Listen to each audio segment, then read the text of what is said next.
نبی پاک صلی اللہ علیہ وسلم نے فرمایا کہ میں علم کا شہر ہوں اور علی اس کا دروازہ ہے. سو سوچیں آپ کے دروازے کے اندر سے گزر کے ہی آپ شہر میں داخل ہوتے ہیں.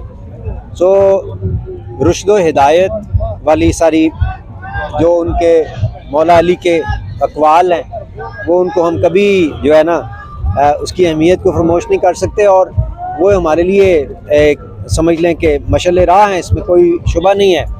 اور ولایت جو وہاں سے ملتی ہے اور جو روحانی معاملات وہاں سے شروع ہوتے ہیں اس کی کوئی حد نہیں ہے, کوئی انتہا نہیں ہے. نبی کریم صلی اللہ علیہ وسلم نے یہاں تک فرما دیا کہ فاذا کنتم مولا فاذا علی المولا, من کنتم مولا فاذا علی المولا, جس کا میں مولا ہوں اس کا علی مولا.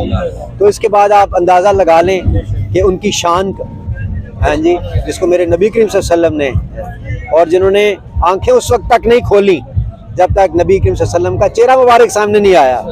جب آپ کی ولادت ہوئی حضرت علی کرم اللہ وجہہ کی تو آنکھیں نہیں کھول رہے تھے, تو آپ صلی اللہ علیہ وسلم تشریف لائے, نے کہا بچہ کیسا؟ انہوں نے کہا جی بچہ تو بڑا پیارا ہے لیکن نابینا ہے بیچارہ, آنکھیں نہیں ہیں.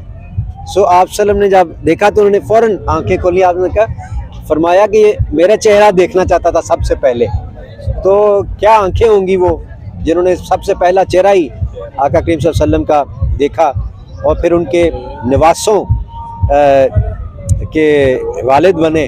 تو کیا شان پائی. میں کہتا ہوں کہ اللہ تعالیٰ ہمیں بھی ویسی بہادری, میں آج ہی دعا کر رہا تھا اللہ تعالیٰ حضرت علی کرم اللہ وجہہ جیسی ہمیں بہادری کا ایک چھوٹا سا وہی دے دیں, عطا فرما دیں.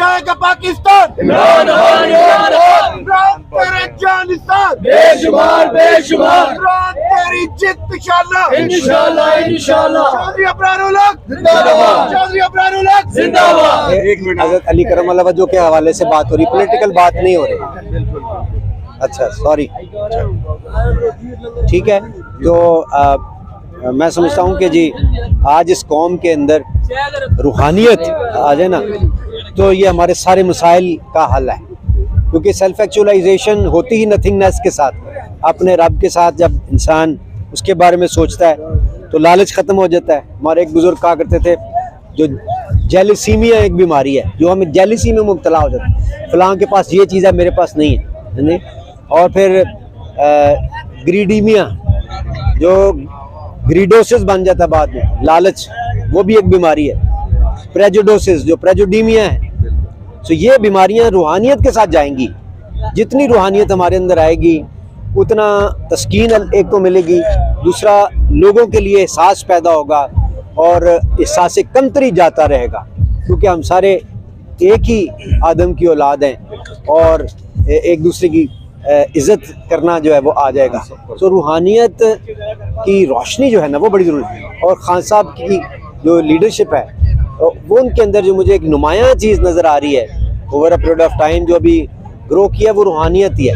تو اس لیے آج اللہ کی ذات ان کے ساتھ ہمیں محسوس ہوتی ہے کہ اللہ ان کا ساتھ دے رہا ہے, کیونکہ ایک روحانی سی شخصیت وہ بن گیا. لوگ ان کو پیر ماننا شروع ہو گئے ہیں, کیونکہ نبی پاک صلی اللہ علیہ وسلم کی بات کریں گے.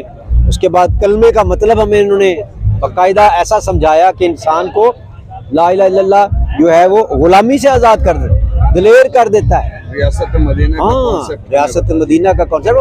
اور پھر لا الہ الا اللہ, جیسے اقبال نے کہا تھا, وہ ایک سجدہ جسے تو گراں سمجھتا ہے, 1000 سجدوں سے دیتا ہے آدمی کو نجات.